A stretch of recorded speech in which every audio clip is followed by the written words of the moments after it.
The movie club is in the building. We're talking about Lovebirds. It was converted to a Netflix movie with Issa Rae and Camille Nanjiani. Let's talk about it, folks. Did you like it? Did you love it? Did you hate it? It was somewhere in the middle. Oh my gosh, it was great. I mean, that was such a comic relief from what's really going on at this moment in time. So just watching it was full of freaking excitement. What the heckness, because the decisions that they were making on the fly just made no sense. And also, I love the costume design. Like whoever was like the wardrobe specialist or whatnot, I was so into it from the beginning to the end. Definitely when they put the whole unicorn thing in, it's just like, come on, childish. But what they were doing was hecka childish. Top to bottom. Sharon, give me something. I loved it. I really, really did. Primarily because I've been binging heavy dramas. So this was kind of a nice turnaround. I did feel like it was kind of a combination of date night and game night. So that was a lot of fun, but I also feel like this movie was what people will now think of when you say, well, that escalated quickly, because it Fair enough. Jaya? 100%. I thought it was fun. It was a good distraction from all the heavy stuff right now. So it's a movie you don't really have to think about too much. They make crazy decisions left and right. So always entertaining. But yeah, it was a good time. Right. I thought it was cool. It was going really well. It started off really well, and then for me, it just got a little too loose. It got a little too wild. And I think like when you say, the set design was fantastic, that makes me wonder how much of the movie you're watching. When Shannon says, I didn't say set. I said wardrobe. Oh, sorry. The wardrobe design is the key point in your review.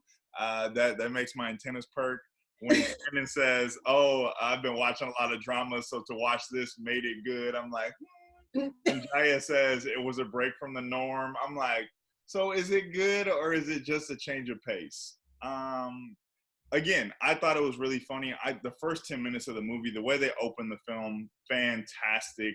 The awkwardness of these two actors, I loved it. And then I thought they were going to stay in that place. But as soon as they leave the house, you might as well, I don't even know what to say. You threw a circus of what the F, a circus of what the F that takes place shortly after. But come on, BT, like, I think they opened with the awkwardness, and the awkwardness just followed them with everything that they did. Like, yeah, through but facial expressions, through Issa, I feel like she's kind of typecasted. She plays that role.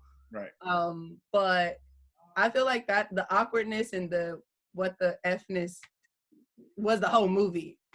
Yeah, exactly. And that would have made it like corny comedy, you know? It's not, I mean, come on. Yeah, no, I get it. And I'm sure that it's for somebody who likes that type of stuff and somebody who likes costume design. But I just thought it was like, I just thought it was cool. Like, and again, because it started so well, I was able to stick it out. But the Illuminati meeting, that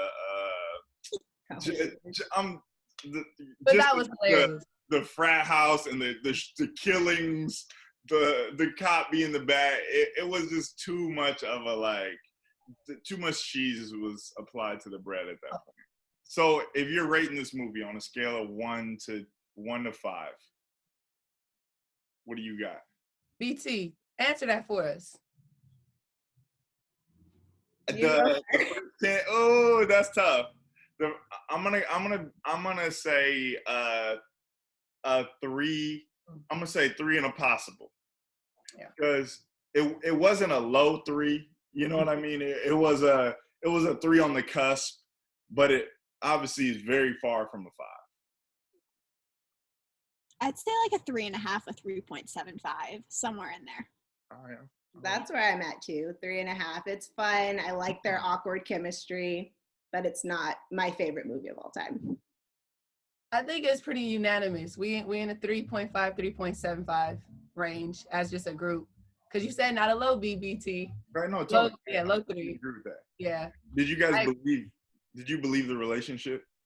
No, it was just weird. It was a weird, honestly, when I see Issa in a relationship, it's just awkward to me because I can't necessarily separate her from the insecure role that she has because I feel like she's always that person.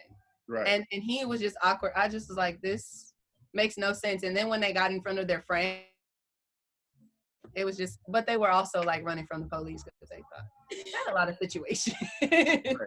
I didn't believe it. It was corny, and I mean, it's not my style. Hey, someone might like that. Yeah, I've never seen Insecure, but I felt the same way. I was like, I just didn't.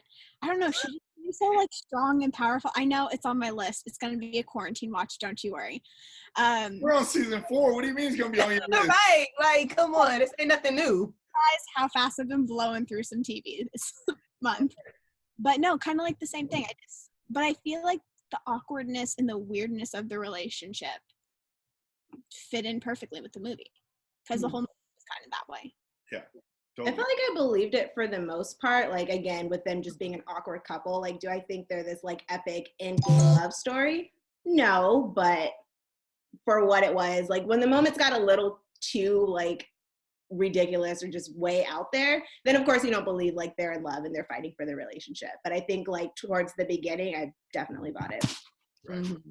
Yeah, I thought they brought it around very nicely, but I was looking like, where the hell did y'all meet? And I know that you guys are both awkward, but y'all are two different types of awkward that you guys are together. Hinge, Tinder, Bumble, one of those dating apps. To me, they look like a dating app type of couple. Or something. Or something. God bless them. All right, guys. So that was our review of The Lovebirds. I hope you guys check it out on Netflix. Let us know what you guys thought about the movies in the comments below. It's been a pleasure. We'll see you next time.